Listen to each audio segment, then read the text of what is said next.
ako, mag-i-school na ako. Gising na. Unang araw ko ngayon sa school. Ayoko pang pumasok sa school. Gusto ko pang matulog. Hindi ko papasok. Oo Ako, na. gising na po. Ay, ito na. Gising na. School na ako. Oo na, gising na ako. Maganda ka na. Wow, Hindi mo!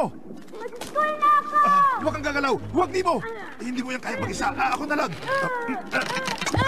Nabalian ka ba? Hindi, Kung may bali ka ba? wala. Minsan hindi mo masabi kasi mabilis ang daloy ng dugo. O ano, may dugo ka ba? Nahihilo ka ba? Hindi. Ilan ang puting guhit ko? Ayos lang po ako. Sabihin mo kung ilan ang guhit ko. 3. Hindi! Sabi ko na nga ba may nangyari sa iyo eh. 1, 2, 3. 3 lang. Ayos ka lang. Eh, ang swerteng paligpig mo. Swerte pa rin. Patingin nga. Sigurado ka bang gusto mo na mag-school? Kasi pwede naman pagkatapos na lang ng 5 o 6 na taon Kaya pa. dad, mag-i-school na ako. Mag-brush ka muna. Ay, nako. Gusto mo bang masaktan ka sa anemone? Opo. Brush. Tapos na po. Oops, may hindi na brush. Alin? Ayan. Ito pa, at saka dito. At...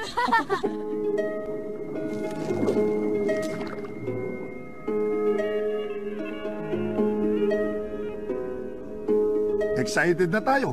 Unang araw na school at handa na tayo. Matututo na tayo at mag-aaral. Ano ang dapat nating tandaan tungkol sa dagat? Delikado ito. Yan ang anak ko. Kaya tingnan muna kung ligtas ang paligid natin. Labas tayo, tapos pasok muna.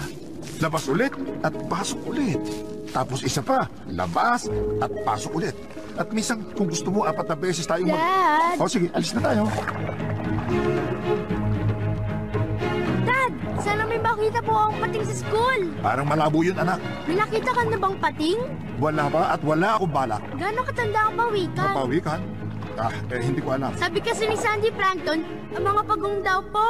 Sabi niya, umabot sila ng 100 years old. Sige, pag may nakilala akong pawikan, tatanungin ko siya. Pagkatapos kong kausapin yung malaking pating. Uy, teka, hindi pa tayo pwedeng tumawid. Hawak sa paligpig ko. Hawak na. Dad, baka magpanik ka na naman parang dun sa petting zoo, ha? Hoy, buti ka ng dambahan ng suso na yun, no? Saan kaya tayo dapat magpunta? Babay po! Susunday ko kayo pag uwian na. Tama na! Halika, tingnan natin doon.